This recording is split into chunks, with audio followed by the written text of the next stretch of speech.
Ever time favourite book है as a man think. इसके writer है जेम्स एलन, सबकी फेवरेट है और मेरी भी फेवरेट है। इस बुक में उन्होंने बताया है as we think in our heart so shall we become. जैसा हम अपने मन में सोचते हैं हम वैसा ही बन जाते हैं।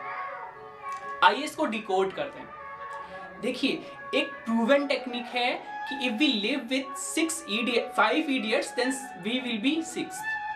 If we live with 5 successful men then we will be 6th.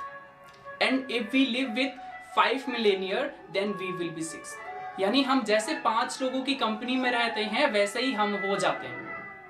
हम 5 उल्लुओं की संगत करेंगे तो 6वें उल्लू हम बन जाएंगे। मेरी बात समझ पा रहे हो? दैट इज वाई उन्होंने पूरा बुक इसी चीज पे लिख दी कि as we think in our heart so shall we become.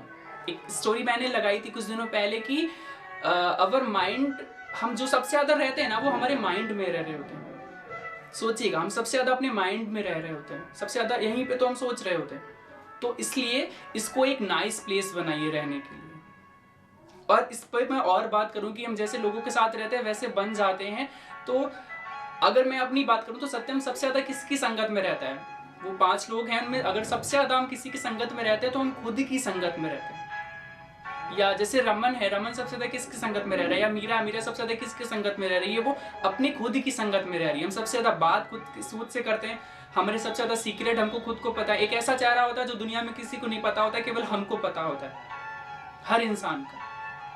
हम सबसे ज्यादा सपने भी हम खुद ही देख रहे होते हैं, किसी को नहीं पता होता है। सब कुछ हमारे माइंड में है। इसलिए खुद से जो बातें करनी है, खुद से जो सोचना है, जो सेल्फ टॉक करनी है, या जो कुछ भी खुद से रिलेटेड करना है, सपने भी देखने हैं तो छोटे नहीं देखने, खुद से बात भी करनी है तो नेगेटिव नहीं करनी है, पॉजिटिव रखना है खुद को। सेल्फ टॉक बहुत जरूरी है। खुद से जो बातें हो रही ना, सबसे ज्यादा बातें खुद से हो रही है, वो बहुत अच्छी होनी चाहिए, बहुत अच्छी लेवल की होनी चाहिए।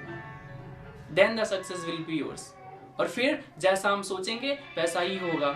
As we think in our heart so shall we become. हम वैसे ही बन जाएंगे, हम जैसा बनना चाहेंगे। Thanks for watching. सक्सेस मिलेगी।